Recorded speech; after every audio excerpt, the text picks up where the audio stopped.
अब आते हैं यूएपीए के चैप्टर 2 पे, जो है अनलॉफुल एसोसिएशंस। इसका सेक्शन 3 कहता है declaration of an association as unlawful के बारे में। ये कहता है कि जो सेंट्रल गवर्नमेंट है, अगर उसके ओपिनियन में कोई भी एसोसिएशन ऐसा है जो अनलॉफुल एसोसिएशन है, तो सेंट्रल गवर्नमेंट एक नोटिफिकेशन निकाल देगी और डिक्लेयर करेगी कि ये जो एसोसिएशन है ये अनलॉफुल है। सेकेंड, हर नोटिफिकेशन जो भी गवर्नमेंट निकालती है, उस नोटिफिकेशन में ग्राउंड्स भी स्पेसिफाई किए जाएंगे सेंट्रल गवर्नमेंट के द्वारा कि इस एसोसिएशन को अनलॉफुल क्यों कहा गया है। ग्राउंड स्पेसिफाई करना मतलब ऐसे सर्कमस्टांसेस बताना कि इन्होंने अनलॉफुल एक्टिविटी कब करी थी। Provided that nothing in the subsection shall require the central government to disclose any fact which it considers to be against the public interest to disclose. Central government को ये freedom भी देके रखी है कि अगर सेंट्रल गवर्नमेंट के opinion में ऐसा है कि पब्लिक इंटरेस्ट को कोई हानि पहुंचाई जा सकती है, अगर ये चीज़ डिस्क्लोज कर दें कि क्या ग्राउंड्स पे इन्हें अनलॉफुल कहा है, तो उस केस में सेंट्रल गवर्नमेंट चाहे तो डिस्क्लोज नहीं भी कर सकती है द ग्राउंड्स जिस पे ये डिक्लेयर किया गया है कि ये एसोसिएशन अनलॉफुल क्यों है। फिर थर्ड सबसेक्शन क्या कहता है, no such notification shall have effect until the tribunal has by an order made under section 4 confirmed the declaration made therein and the order is published in the official gazette. तो उन्होंने ये कहा है कि ये जो गवर्नमेंट है, central government notification तो निकालती है, लेकिन इसका इफेक्ट उसी दिन से नहीं हो जाएगा जिस दिन से नोटिफिकेशन आया है। उसका इफेक्ट तब होगा जब ये जो ट्रिब्यूनल है, जो सेक्शन 4 के अकॉर्डिंग ऑर्डर करेगी और कंफर्म करेगी डिक्लेरेशन, तब जाके डिक्लेरेशन जो है वो इफेक्ट में आएगा। क्या डिक्लेरेशन? कि ये एसोसिएशन अनलॉफुल है। लेकिन इसका प्रोवाइजो कुछ अलग कहता है। प्रोवाइजो कहता है कि अगर central government is of opinion that circumstances exist which render it necessary for that government to declare an association to be unlawful with immediate effect. तो ये ऐसी सिचुएशन बताइए जहाँ क्या है, ऐसे सर्कमस्टांसेस एग्जिस्ट करते हैं सेंट्रल गवर्नमेंट के ओपिनियन में, जहाँ गवर्नमेंट को नेसेसरी लगता है कि इस एसोसिएशन को तो अनलॉफुल अभी के अभी डिक्लेयर करना पड़ेगा विद इमीडिएट इफेक्ट। तो वो क्या करेंगे, अपने रीजंस रिकॉर्ड कर लेंगी राइटिंग में। कौन? Central government. और फिर डायरेक्ट करेंगी नोटिफिकेशन में subject to any order that may be made under section 4 कि इसका इफेक्ट उसी डेट से होगा जिस दिन से इसका पब्लिकेशन हुआ है। तो जिस दिन नोटिफिकेशन पब्लिश हुआ है उस दिन से ही इसका इफेक्ट होगा। तो ये सिर्फ तब जब central government is of the opinion कि सर्कमस्टांसेस ऐसे हैं जो ये नेसेसरी बनाते हैं इस चीज़ को कि इस एसोसिएशन को अभी के अभी अनलॉफुल डिक्लेयर किया जाए और ट्रिब्यूनल के कंफर्मेशन का वेट नहीं किया जाए। लेकिन अब ये जो डिक्लेरेशन भी हुआ है विद इमीडिएट इफेक्ट हो तो गया, इसका इफेक्ट तो चालू हो गया है, लेकिन फिर भी ये जो इफेक्ट है आगे चल के भी ये सब्जेक्ट रहेगा टू एनी ऑर्डर जो सेक्शन 4 में पास करा जाता है ट्रिब्यूनल के द्वारा। तो भले इसका इमीडिएट इफेक्ट है, लेकिन फिर भी ये subject to order of tribunal है अंडर सेक्शन 4। फिर फोर्थ सबसेक्शन क्या कहता है कि every such notification shall in addition to its publication in the official gazette be published in not less than one daily newspaper having circulation in the state in which the principal office, if any, of the association affected is situated, and shall also be served on such association in such manner as the central government may think fit, and all or any of the following modes may be followed in effecting such service। तो इसमें ये कहा गया है कि ये जो notification है ना, जो सेंट्रल गवर्नमेंट दे रही है, वो ऑफिशियल गजेट में तो आ ही रहा है, लेकिन उसके साथ साथ वो लोग कह रहे हैं कि इसे पब्लिश कर दो किसी एक डेली न्यूज़पेपर में मिनिमम। इससे ज़्यादा भी हो सकते हैं, पर मिनिमम एक डेली न्यूज़पेपर में तो आप ये पब्लिश कर दो। कौन सा न्यूज़पेपर? जो उस स्टेट में सर्कुलेट होता है जहाँ पे उस एसोसिएशन का प्रिंसिपल ऑफिस है, अगर कोई ऑफिस उसका रहता है तो, या फिर जहाँ पे भी वो एसोसिएशन सिचुएटेड है उस स्टेट में, उस स्टेट के वन डेली न्यूज़पेपर में एटलीस्ट आप ये पब्लिश करवा दो। और साथ ही में वो जो एसोसिएशन है ना, उनके ऊपर भी ये चीज़ सर्व कर दो, ये नोटिफिकेशन उन्हें भी सर्व कर दो, ताकि उन्हें पता तो चले कि उनका एसोसिएशन अनलॉफुल मान लिया गया है गवर्नमेंट के द्वारा। फिर उन्होंने ये बताया कि हम ये जो सर्व करने के तरीके बताए गए हैं, फिर उसके बाद कि सेंट्रल गवर्नमेंट कैसे सर्व करेगी एसोसिएशन पे ये नोटिस। तो सबसे पहला तरीका है कि एक कॉपी अफिक्स कर दी जाएगी। कहाँ पे? On some conspicuous part of the office of the association. ठीक है, अगर एसोसिएशन का कोई ऑफिस है तो उसके कोई कॉन्स्पिशियस पार्ट पे ये कॉपी लगा दी जाएगी। फिर है by serving a copy of the notification where possible on the principal office bearers. ठीक है, उस एसोसिएशन के जो भी प्रिंसिपल मेंबर्स हैं, जो मेन मेंबर्स हैं, उनको एक कॉपी सर्व कर दी जाएगी या तो। फिर थर्ड चीज़ क्या तरीका है? By proclaiming by beat of drum by means of loudspeakers the contents of notification in the area in which the activities of the association are ordinarily carried on। तो वो एसोसिएशन जहाँ पे भी काम करती है, उसकी जहाँ पे भी वो एक्टिविटीज़ होती हैं, वहाँ पे बीट ऑफ ड्रम से ये ऐलान कर दिया जाएगा या लाउड स्पीकर के थ्रू कि ये जो एसोसिएशन है ये अनलॉफुल एसोसिएशन है। और डी अदर मैनर। ठीक है, इसको छोड़ के भी कोई मैनर हो सकता है। फिर आते हैं सेक्शन 4 पे, जो रेफरेंस टू ट्रिब्यूनल था, जिसका जिक्र सेक्शन 3 में भी हुआ था। So section 3 and section 4 have to be read together always. तो सेक्शन 4 क्या है? Reference to tribunal. इसमें क्या है कि अगर कोई भी एसोसिएशन डिक्लेयर हो गया है अनलॉफुल, किसके थ्रू? बाय अ नोटिफिकेशन जो सेंट्रल गवर्नमेंट ने सेक्शन 3 में दिया, तो उससे क्या होगा? वहां से हम गिनेंगे 30 days from the date of publication of the notification under the said subsection. ठीक है, सेंट्रल गवर्नमेंट ने पब्लिश कर दिया था कि ये डिक्लेयर्ड है कि अनलॉफुल है, तो वहाँ से 30 डेज के अंदर क्या होगा? सेंट्रल गवर्नमेंट रेफर करेगी उस नोटिफिकेशन को टू द ट्रिब्यूनल। क्यों? ताकि ट्रिब्यूनल पता लगाए, ट्रिब्यूनल के एडजुडिकेट करे कि क्या सफिशिएंट कॉज था यहाँ पे उस एसोसिएशन को अनलॉफुल डिक्लेयर करने के लिए। तो ये कौन डिसाइड करेगा? ट्रिब्यूनल। तो ट्रिब्यूनल की पावर यहाँ पे सेंट्रल गवर्नमेंट से ज़्यादा रहती है।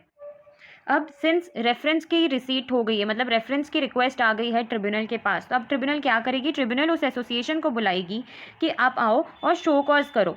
ठीक है, और शो कॉज कब करो? Within 30 days from the date of service of such notice. ठीक है, तो जब ट्रिब्यूनल ने नोटिस दिया उस पार्टी को, एसोसिएशन को, वहां से 30 डेज के अंदर, जिस दिन भी नोटिस पहुंचा वहां से 30 डेज के अंदर आके उस एसोसिएशन को, उस पार्टी को शो कॉज करना पड़ेगा कि हम अनलॉफुल क्यों नहीं है और हमें डिक्लेयर क्यों नहीं करना चाहिए अनलॉफुल। फिर तीसरी सबसेक्शन क्या कहता है कि after considering the cause if any shown by the association or the office bearers or members thereof, the tribunal shall hold an inquiry in the manner specified in section 9। ठीक है, तो अब शो कॉज करने के बाद जो tribunal है वो क्या करेगी? अगर उन्हें ठीक लगता है तो एक इंक्वायरी करेगी। किसके अकॉर्डिंग करेगी? सेक्शन 9 के अकॉर्डिंग करेगी। And after calling for such further information as it may consider necessary, चाहे तो क्या कर सकती है? फर्दर इन्फॉर्मेशन भी मंगवा सकती है जो ट्रिब्यूनल को नेसेसरी लगती है। किससे मंगवा सकती है? फ्रॉम द सेंट्रल गवर्नमेंट और फ्रॉम एनी ऑफिस बेयरर और मेंबर ऑफ द एसोसिएशन। ठीक है, तो सेंट्रल गवर्नमेंट से भी मंगवा सकती है इन्फॉर्मेशन या फिर एसोसिएशन के किसी मेंबर से भी मंगवा सकती है। उसके बाद वो लोग क्या करेंगे? डिसाइड करेंगे whether or not there is sufficient cause for declaring the association to be unlawful and make as expeditiously as possible and in any case within a period of 6 months। 6 months का limitation दे दिया कि 6 months from the date of issue of notification under section 3 sub section 1। ऐसा order ये लोग अब निकाल देंगे as it may deem fit, या तो कंफर्म कर देंगे कि डिक्लेरेशन बिल्कुल ठीक है या फिर क्या करेंगे? कैंसिल कर देंगे उसे, अगर उन्हें ठीक नहीं लगता है तो 6 मंथ्स ये वाले जो गिने जा रहे हैं ये तब से गिने जा रहे हैं जब सेंट्रल गवर्नमेंट ने पब्लिश कर दिया ऑफिशियल गजट में कि ये अनलॉफुल एसोसिएशन है।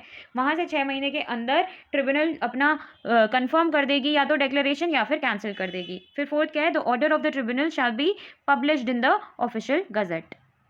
अब आ जाते हैं सेक्शन 5 पे, जो ट्रिब्यूनल की बात करता है वो ये बताता है ट्रिब्यूनल में होता कौन है। तो ट्रिब्यूनल की बात करते हैं, सब सेक्शन 1 सेक्शन 5 का कहता है the central government may by notification in the official gazette constitute and when necessary a tribunal to be known as, tribunal का नाम क्या होगा? Unlawful activities prevention tribunal, UAPT। और इसमें कौन होगा? कंसिस्टिंग ऑफ 1 पर्सन, जो अपॉइंटेड किसके द्वारा किया जाएगा? अपॉइंट किया जाएगा सेंट्रल गवर्नमेंट के द्वारा। Provided that no person shall be so appointed unless he is a जज ऑफ अ हाई कोर्ट। तो ये बता दी इन्होंने एलिजिबिलिटी कि जज ऑफ अ हाई कोर्ट ही अपॉइंट किया जाएगा। ट्रिब्यूनल का जो 1 पर्सन अपॉइंट करना है वो जज ऑफ अ हाई कोर्ट ही होना चाहिए।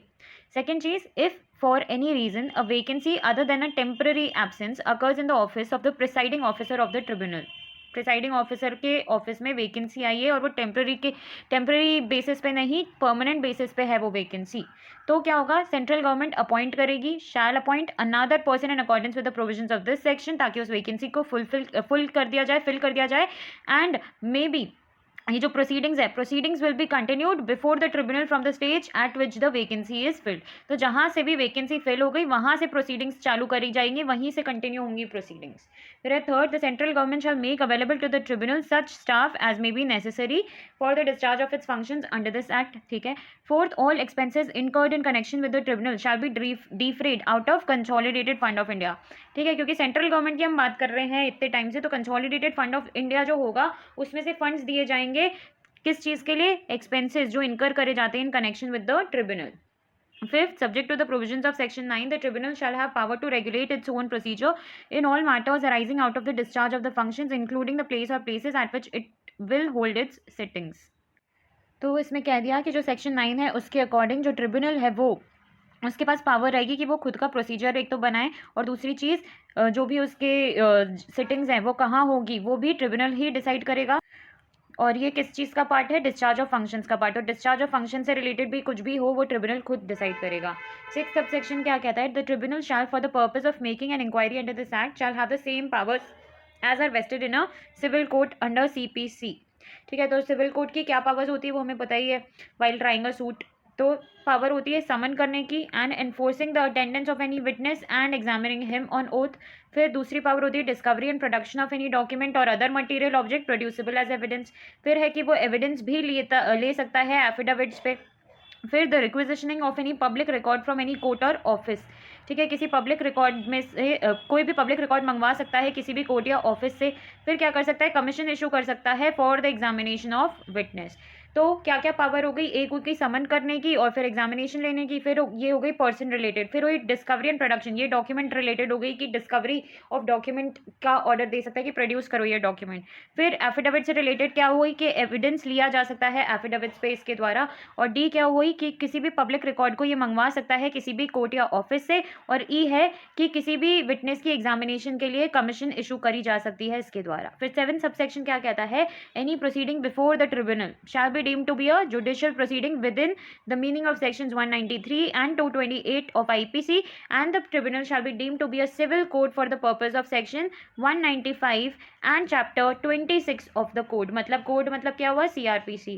तो ये लोग ये कह रहे हैं कि जब भी ट्रिब्यूनल है ना उसे माना जाएगा कि उसमें जो प्रोसीडिंग हो रही है वो जुडिशियल प्रोसीडिंग हो रही है। किसके लिए, क्यों IPC के जो सेक्शन 193 और 228 है जो बात करते हैं फॉल्स एविडेंस से रिलेटेड। तो अगर आपने ट्रिब्यूनल में फॉल्स एविडेंस दिया है तो आप पनिशेबल होगे, क्यों, क्योंकि हमने उसे डीम किया है कि वो जुडिशियल प्रोसीडिंग है। तो IPC के ये वाले जो सेक्शन है 193 228 ये सब आप पे लागू होते हैं।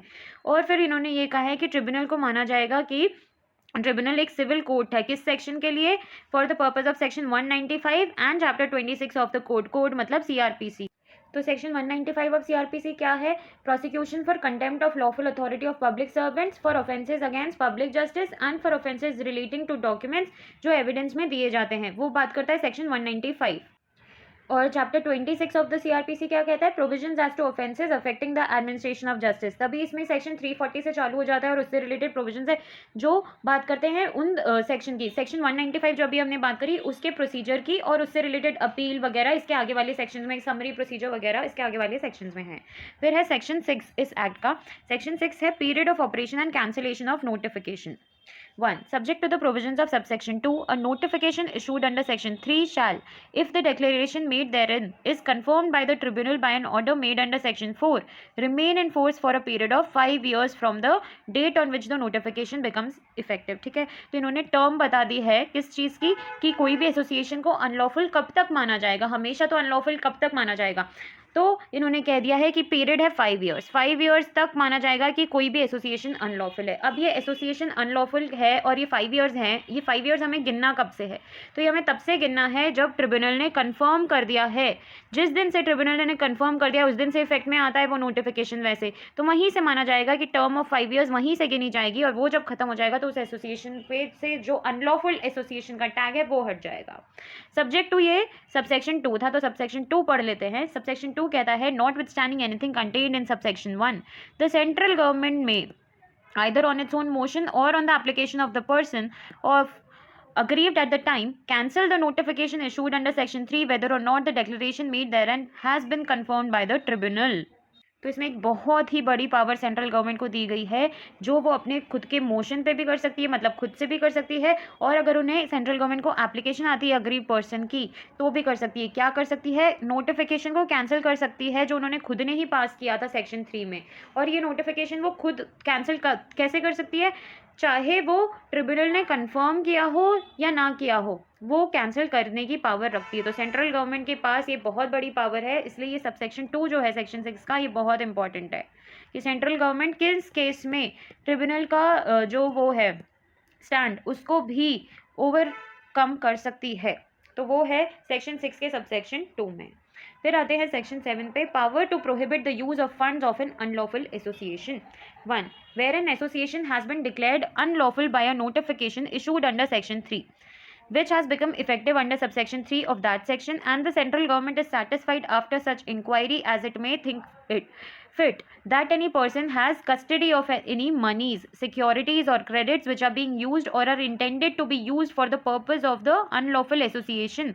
The central government may by an order in writing prohibit such person from paying, delivering, transferring or otherwise dealing in any manner whatsoever with such money, securities or credit, or with any other money, securities or credit which may come into his custody after the making of the order, save in accordance with the written orders of the central government, and a copy of such order shall be served upon the person so prohibited in the manner specified in subsection 3. तो अब इसमें ये कहा गया है कि अगर कोई एसोसिएशन है जिसे अनलॉफुल डिक्लेयर कर दिया गया है बाय नोटिफिकेशन, और इसमें सेंट्रल गवर्नमेंट सेटिस्फाइड है इंक्वायरी करने के बाद कि किसी कोई पर्सन है जिसके पास कस्टडी है ऑफ एनी मनीज, सिक्योरिटीज़ और क्रेडिट्स, और ये जो मनी, सिक्योरिटीज़ और क्रेडिट्स हैं इन्हें यूज़ करा जा रहा है, या उस पर्सन का इंटेंशन है कि इस पैसे को, सिक्योरिटी को या क्रेडिट को यूज़ किया जाएगा, किस पर्पज़ के लिए, for the purpose of the unlawful association, तो सेंट्रल गवर्नमेंट एक ऑर्डर दे सकती है राइटिंग में, और उस ऑर्डर से सेंट्रल गवर्नमेंट प्रोहिबिट कर सकती है उस पर्सन को कि आप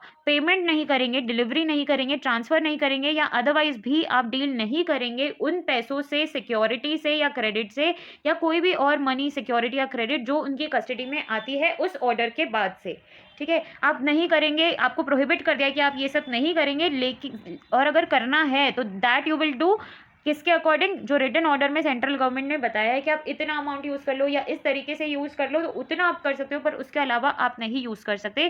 सो दिस इज सेक्शन 7 जो सेंट्रल गवर्नमेंट को पावर देता है to prohibit the use of funds of an unlawful association. तो अथॉरिटी है सेंट्रल गवर्नमेंट। फिर सेकंड सब सेक्शन क्या कहता है, the central government may endorse a copy of the prohibitory order. हाँ, एक और चीज़ ये थी सब सेक्शन 1 में कि ये जो रिटन ऑर्डर है ना, इसकी कॉपी सर्व करी जाएगी upon the person so prohibited. ठीक है, ऑब्वियस सी बात है, नहीं तो उसे पता कैसे चलेगा मेरे ऊपर ये ऑर्डर है, प्रोहिबिशन ऑर्डर।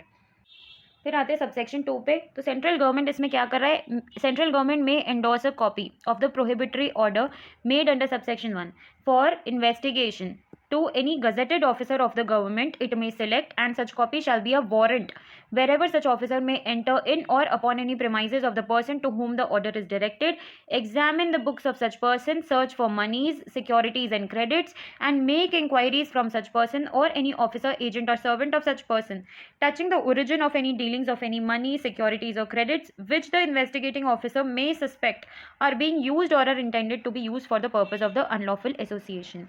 ठीक है, तो अब जो ये सेंट्रल गवर्नमेंट ये खुद जाएगी तो नहीं, ये किसी ऑफिसर को तो ऑथराइज करेगी कि ये जाके देखे कि अनलॉफुल एसोसिएशन वाले लोग क्या कर रहे हैं। तो ये कह रहे हैं कि जो सेंट्रल गवर्नमेंट है वो क्या करेगी, एक कॉपी दे देगी प्रोहिबिटरी ऑर्डर की, किसको दे देगी, gazetted officer of the government को। क्यों देगी, ताकि इन्वेस्टिगेशन हो पाए। ठीक है, तो gazetted officer of the government वो लोग सिलेक्ट कर लेगी, मतलब सेंट्रल गवर्नमेंट सिलेक्ट कर लेगी, फिर उन्होंने दे देगी इसकी कॉपी प्रोहिबिटरी ऑर्डर की, और ये जो कॉपी ऑफ ऑर्डर है उसे माना जाएगा कि वो वारंट है। किस चीज़ के लिए, जब भी वो गजेटेड ऑफिसर है वो कोई भी प्रीमाइजेज ऑफ द पर्सन जिसको ये ऑर्डर डायरेक्ट किया गया है उसकी प्रीमाइजेज जब वो एंटर करता है ना, तब हम ये मानेंगे कि ये जो कॉपी ऑफ ऑर्डर है वो एक वारंट है, और उसके पास, गजेटेड ऑफिसर के पास ये अथॉरिटी है कि वो एंटर कर पाए प्रीमाइजेज ऑफ द पर्सन, और वहाँ पे वो क्या कर सकता है, उस पर्सन की बुक्स को एग्जामिन कर सकता है, पैसों का, सिक्योरिटीज़ का या क्रेडिट्स का, इन तीनों ही चीज़ की खोज कर सकता है उनके घर पे, और फिर क्या कर सकता है, इंक्वायरी कर सकता है उस पर्सन से या उस पर्सन के कोई भी ऑफिसर, एजेंट या सर्वेंट से, और ये पूछ सकता है कि ये पैसा, सिक्योरिटी, क्रेडिट आपके पास आया कहाँ से। ठीक है, और जो ये जो पैसा, सिक्योरिटी और क्रेडिट ये कौन सा है जिस पे ना गजेटेड ऑफिसर को ये लगता है, वो सस्पेक्ट करता है कि इन्हें यूज़ किया जा रहा है, इस पैसे, सिक्योरिटी या क्रेडिट को यूज़ किया जा रहा है फॉर अनलॉफुल एसोसिएशन। फिर आते थर्ड सबसेक्शन पे, a copy of an order made under this section shall be served in the manner provided in the code for the service of a summons, or where the person to be served is a corporation, company, bank or other association, it shall be served on any secretary, director or other officer or person concerned with the management thereof, or by leaving it or sending it by post addressed to the corporation, company, bank or other associations at its registered office, or where there is no registered office at the place where it carries on business। तो इन्होंने simple सी बात ये कह दी कि जो order आ रहा है उसको कैसे सर्व किया जाए, उसे कहाँ सर्व किया जाए, तो उसको किया जाएगा सर्व अकॉर्डिंग टू CRPC। ठीक है, सिंपल। और कैसे समन्स को सर्व किया जाता है ना CRPC में, वो वाला चैप्टर हम देख लेंगे, और वैसे ही इस ऑर्डर को भी सर्व किया जाएगा। तो सेक्शन 61 ऑफ CRPC से चालू हो जाता है और सेक्शन 69 तक देख लेंगे हम CRPC का। उसमें जैसे जैसे समन सर्व करने की बात करी गई है वैसे सर्व कर दिया जाएगा ये ऑर्डर भी। फिर फोर्थ क्या है, any person aggrieved by a prohibitory order may within 15 days from the date of service of the order make an application to the court of district जज within the local limits of whose jurisdiction such person voluntarily resides or carries on business or personally works for gain to establish that the money, securities or credits in respect of which the prohibitory order has been made are not being used or not intended to be used for the purpose of unlawful association and the court of the district judge shall decide the question। तो इसमें यह है कि अगर कोई person aggrieved है prohibitory order से, वो ये कहता है कि ये जो पैसा, सिक्योरिटी या क्रेडिट है ये कोई अनलॉफुल काम के लिए यूज़ हो नहीं रहा है, लेकिन प्रोहिबिटरी ऑर्डर मेरे अगेंस्ट आ गया है, तो अब ये पर्सन अग्रीव्ड है तो ये क्या कर सकता है, कोर्ट ऑफ डिस्ट्रिक्ट जज के पास जा सकता है। पर इसे जाना कितने दिन में पड़ेगा, 15 दिन के अंदर। और 15 दिन कहाँ से गिनना चालू होंगे, from the date of service of such order. तो जैसे ही उसके पास सर्विस ऑफ ऑर्डर हो गई, मतलब उसको पता चल गया मेरे पास ये ऑर्डर आया मेरे घर, उसने जैसे ही वो रिसीव किया वो प्रोहिबिटरी ऑर्डर, वहाँ से 15 दिन चालू हो जाएंगे और उसके अंदर उसे जाना पड़ेगा कोर्ट ऑफ डिस्ट्रिक्ट जज। और फिर वो जो डिस्ट्रिक्ट जज का कोर्ट है वो डिसाइड करेगा कि क्या ये प्रोहिबिटरी ऑर्डर सही था या नहीं था, और सच में ये मनी, सिक्योरिटी और क्रेडिट किस पर्पस के लिए ये पर्सन यूज कर रहा है। फिर फिफ्थ सबसेक्शन सेक्शन 7 का क्या है, except so far as it is necessary for the purpose of any proceedings under this section, no information contained in the course of an investigation made under subsection 2 shall be divulged by any gazetted officer of the government without the consent of the central government. ठीक है, तो इसमें इन्होंने क्या कह दिया कि अगर नेसेसरी नहीं है किसी भी प्रोसीडिंग के लिए अंडर दिस सेक्शन, तो कोई भी इंफॉर्मेशन जो गजेटेड ऑफिसर ने ऑब्टेन करी है उसके इन्वेस्टिगेशन में वो डाइवर्ज नहीं करेगा। ठीक है, without the consent of the central government वो डाइवर्ज नहीं करेगा। डाइवर्ज मतलब क्या होता है कि वो है ना पब्लिक को नहीं बताएगा उसके बारे में। तो पब्लिक को आप ये नहीं बता, मतलब ये ऑफिसर के ऊपर एक रिस्ट्रिक्शन लगा दिया है कि पब्लिक को ये इस प्रोसीडिंग के बारे में इंफॉर्मेशन डिस्क्लोज नहीं करेंगे जब तक कि सेंट्रल गवर्नमेंट की परमिशन नहीं है। सिक्स है कि in this section security includes a document whereby any person acknowledges that he is under a legal liability to pay money और where under any person obtains a legal right to the payment of money. इस सेक्शन में ये बताया गया है कि ये जो सेक्शन है इसमें जहाँ भी सिक्योरिटी लिखा है वहाँ पे कोई ऐसा डॉक्यूमेंट भी इंक्लूडेड है जिसमें से कोई भी पर्सन ये एक्नॉलेज करता है कि मेरे ऊपर ये लीगल लाइबिलिटी है कि मैं ये मनी पे करूँ, या फिर कोई पर्सन अगर लीगल राइट ऑब्टेन कर लेता है कि मुझे ये मनी पे किया जाएगा, तो वो भी सिक्योरिटी कहलाएगा इस सेक्शन के लिए, सेक्शन 7 के लिए। फिर आता है section 8, power to notify places used for the purpose of an unlawful association. Where an association has been declared unlawful by a notification issued under Section 3, which has become effective under subsection 3 of that section, the central government may, by notification in the official gazette, notify any place which, in its opinion, is used for the purpose of unlawful association। तो simple सी बात है, इन्होंने ये कहा है कि अगर unlawful association आपने डिक्लेयर कर दिया कि ये जो एसोसिएशन ये अनलॉफुल है, ये नोटिफाई कर दिया, उसके बाद डिक्लेयर भी हो गया, तो सेंट्रल गवर्नमेंट क्या कर सकती है, किसी प्लेस को भी नोटिफाई कर सकती है कि मेरे मतलब सेंट्रल गवर्नमेंट के ओपिनियन में ये जो जगह है ये यूज़ हो रही है अनलॉफुल एसोसिएशन के लिए। For the purposes of this subsection, place का मतलब क्या हुआ, हाउस और बिल्डिंग भी इंक्लूडेड है प्लेस में, या उसका कोई पार्ट भी इंक्लूडेड है, एंड टेंट और वेसल भी इंक्लूडेड है। तो प्लेस कोई भी जगह हो सकती है। Second, on the issue of a notification under subsection 1, the DM, within the local limits of whose jurisdiction such notified place is situated, or any officer authorized by him in writing in this behalf, shall make a list of all movable properties other than wearing apparel, cooking vessels, beds and beddings, tools of artisans, implements of husbandry, cattle, grain and foodstuffs, and other articles as he considers to be of a trivial nature found in the notified place in the presence of two respectable witnesses। तो इसमें क्या हुआ कि अगर जहाँ पे भी notification आ गया ना कि ये अनलॉफुल एसोसिएशन है और ये जो प्लेस है यहाँ पे अनलॉफुल एसोसिएशन मिलती है या यहाँ काम किए जाते हैं, तो ये जिस भी डिस्ट्रिक्ट में वो प्लेस फॉल करती है वहाँ का डीएम क्या करेगा, एक लिस्ट बना लेगा ऑफ ऑल मूवेबल प्रॉपर्टीज़। या तो वो डीएम खुद बनाएगा या फिर किसी ऐसे ऑफिसर को वो ऑथराइज कर देगा इन राइटिंग जो उसे ठीक लगता है कि चलो आप लिस्ट बना लो of all the movable properties जो उस नोटिफाइड प्लेस पे मिली गई है। और ये जो लिस्ट बनाई जा रही है ये होनी चाहिए in the presence of two respectable witnesses. Two respectable witnesses के सामने लिस्ट बनाई जाएगी कि ये मूवेबल प्रॉपर्टी है और ये इस नोटिफाइड प्लेस पे हमें मिली है। और उसमें क्या नहीं इंक्लूडेड है, तो कौन सी मूवेबल प्रॉपर्टीज़ की लिस्ट में इंक्लूड नहीं करेगा वो, तो वो ऐसी प्रॉपर्टीज़ जो ट्रिवियल नेचर की होती है, मतलब छोटी मोटी प्रॉपर्टी जैसे कि कपड़े या बर्तन, beds, beddings, tools of artisans, implements of husbandry etcetera. फिर थर्ड क्या है, in the opinion of the DM any article specified in the list are or may be use for the purpose of the unlawful association, he may make an order prohibiting any person from using the article save in accordance with the written orders of the district magistrate. तो अगर ऐसा है कि district magistrate के opinion में जो articles उसने list में डाले हैं वो उसे ऐसे लगते हैं कि for the purpose of unlawful association वो आर्टिकल्स यूज़ करे जा सकते हैं, तो वो एक प्रोहिबिशन करने के लिए एक ऑर्डर डाल देगा, प्रोहिबिशन ऑर्डर एक जारी कर देगा जो रिटन ऑर्डर होगा, और उसमें वो कह देगा कि आपको ये आर्टिकल्स यूज़ नहीं करने हैं, और अगर करने हैं तो आपको किसके अकॉर्डिंग करना है, in accordance with the written orders of the DM. ठीक है, मैं जो ऑर्डर दे रहा हूँ उसके हिसाब से आप इन आर्टिकल्स को यूज़ करो या फिर आप उनको बिल्कुल ही यूज़ मत करो। तो ये प्रोहिबिटरी ऑर्डर दे कौन रहा है, डीएम दे रहा है, जिसकी जुरिस्डिक्शन में वो प्लेस है जो नोटिफाई हुई है कि यहाँ अनलॉफुल एसोसिएशन होता है। फिर फोर्थ क्या है, the DM may thereupon make an order that no person who at the date of notification was not a resident in the notified place shall without the permission of the district magistrate enter or be on or in the notified place, provided that nothing in this subsection shall apply to any near relative of any person who was a resident in the notified place at the date of notification। ठीक है, तो DM ने क्या कहा, अब यहाँ पे एक और ऑर्डर जारी कर दिया कि जिस दिन भी नोटिफिकेशन आया था उस दिन अगर आप उस घर में नहीं रहते थे, उस नोटिफाइड प्लेस वाली जगह पे आप नहीं रहते थे, तो अब आप डिस्ट्रिक्ट मजिस्ट्रेट की परमिशन के बिना उस नोटिफाइड प्लेस पे नहीं जाओगे, प्रोवाइडेड दैट कि ये जो सबसेक्शन 4 है ये near relative of the person पे नहीं अप्लाई होगा। कौन सा पर्सन, जो रेजिडेंट था in the notified place at the date of notification, उसके नियर रिलेटिव पे ये नहीं अप्लाई होगा। अदरवाइज सारे ही लोग प्रोहिबिटेड हैं कि उस जगह पे नहीं जाएंगे डीएम के परमिशन के बिना। फिर फिफ्थ है, where in pursuance of subsection 4 any person is granted permission to enter or to be on or in the notified place, that person shall while acting under such permission comply with such orders for regulating his conduct as may be given by the district magistrate. तो इसमें क्या है कि अगर किसी person को permission मिली है कि आप वो जगह एंटर कर लो, तो वो कौन सी जगह, द नोटिफाइड प्लेस आप एंटर कर लो, while acting under such permission उसको उन ऑर्डर से कंप्लाई करना पड़ेगा जो उसके कंडक्ट को रेगुलेट करता हुआ ऑर्डर है। जैसा डीएम ने कहा है उस ऑर्डर में वैसे ही उसको काम करने का पड़ेगा, वैसा ही कंप्लायंस वो रखेगा क्योंकि उससे डीएम ने परमिशन दी है टू एंटर।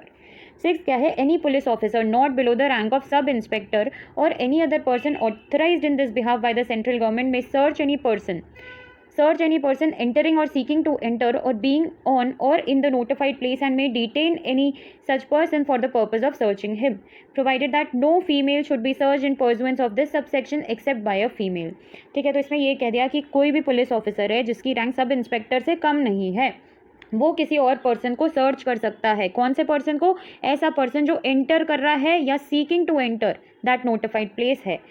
और फिर क्या कर सकता है, सब इंस्पेक्टर या उससे अब जो भी है इंसान जो भी सर्च कर रहा है वो क्या कर सकता है, डिटेन कर सकता है किसी भी पर्सन को ताकि उस पर्सन की सर्च कैरी आउट करी जा सके, प्रोवाइडेड दैट कि किसी भी फीमेल की अगर सर्च करनी है, उसको डिटेन करना है तो वो सिर्फ एक फीमेल ऑफिसर ही करेगी, पुलिस ऑफिसर जो मेल है वो नहीं कर सकता। फिर सेवंथ क्या है, if any person is in the notified place in contravention of an order made under subsection 4, then without prejudice to any other proceedings which may be taken against him, he may be removed therefrom by any officer or by any other person authorized in this behalf by the central government। ठीक है, अगर prohibition order आया था subsection 4 में और फिर भी किसी इंसान को परमिशन नहीं थी वहाँ जाने की, फिर भी वो चला जाता है तो उसे रिमूव कर दिया जाएगा किसी ऑफिसर के द्वारा या किसी भी पर्सन के द्वारा जो सेंट्रल गवर्नमेंट जिसको ऑथराइज करती है कि आप इसे रिमूव कर दो। 8. Any person aggrieved by a notification issued in respect of a place under subsection 1 or by an order made under subsection 3 or subsection 4 may within 30 days from the date of notification or order as the case may be may make an application to the court of district judge within the local limits of whose jurisdiction such notified place is situated for declaration that the place has not been used for the purpose of unlawful association or for setting aside the order made under subsection 3 or 4, and on receipt of the application the court of the district judge shall, after giving the parties an opportunity of being heard, decide the question। इसमें क्या हुआ कि कोई भी person aggrieved है किस चीज़ से, कोई भी ऑर्डर आया है सबसेक्शन 1 में या सबसेक्शन 3 में या सबसेक्शन 4 में, तो वो क्या करेगा, कोर्ट ऑफ डिस्ट्रिक्ट जज को अप्लाई कर देगा। कितने दिन में करेगा, 30 डेज़ के अंदर करेगा। कब से, जब से नोटिफिकेशन या ऑर्डर आया है उससे 30 डेज़ गिनेंगे, उसके अंदर अंदर वो डिस्ट्रिक्ट जज को अप्लाई कर देगा। किस चीज़ के लिए वो अप्लाई कर रहा है, ये बोल रहा है कि डिस्ट्रिक्ट जज को कि आप ये डिक्लेयर कर दो कि ये जो जगह है ना ये नहीं यूज़ हो रही है for the purpose of unlawful association, या फिर अगर कोई ऑर्डर आया है 3 या 4 में, प्रोहिबिटरी ऑर्डर है या उससे रिलेटेड कोई भी ऑर्डर है तो वो आप सेट असाइड कर दो। या तो सेट असाइड की रिक्वेस्ट कर रहे हैं वो डिस्ट्रिक्ट जज को, या फिर डिक्लेरेशन की कि ये पर्पस इसका अनलॉफुल एसोसिएशन नहीं है इस जगह का। अगर ये रिक्वेस्ट आ रही है डिस्ट्रिक्ट जज को, एप्लीकेशन आ रही है, तो उस एप्लीकेशन पे डिस्ट्रिक्ट जज क्या करेगा, पार्टीज़ को opportunity of being heard they देगा। ठीक है, सुन लेगा पार्टीज़ क्या बोल रही हैं, उसके बाद उस क्वेश्चन पे डिसाइड कर लेगा। तो ये था सेक्शन 8। और फिर आते हैं सेक्शन 9 पे, जो है procedure to be followed in the disposal of applications under this act. Subject to any rules that may be made under this act, the procedure to be followed by the tribunal in holding any inquiry under subsection 3 of section 4 or by a court of the district judge in disposing of an application under subsection 4 of section 7 or subsection 8 of section 8 so far as may be the procedure laid down in the code of civil procedure for the investigation of claims, and the decision of the tribunal or the court of district judge as the case may be shall be final। तो section 9 ये कहता है कि procedure कौन सा follow किया जाएगा for investigation of claims and the decision of the tribunal या फिर कोर्ट ऑफ जस्टिस के टाइम पे। कब? जब हम इंक्वायरी कर रहे हैं। किस चीज़ की इंक्वायरी? इन सेक्शन में, सेक्शन 4 में, सेक्शन 7 में, सेक्शन 8 में जब इंक्वायरी करी जा रही है तो कौन सा प्रोसीजर फॉलो होगा? तो वो होगा सीपीसी का प्रोसीजर फॉलो। लेकिन ये जो सीपीसी का प्रोसीजर है that will be subject to the rules made by this act, और जो भी फिर डिसीजन आता है वो होगा फाइनल। तो ये था चैप्टर 2। चैप्टर 3 अगले स्लाइड में करते हैं।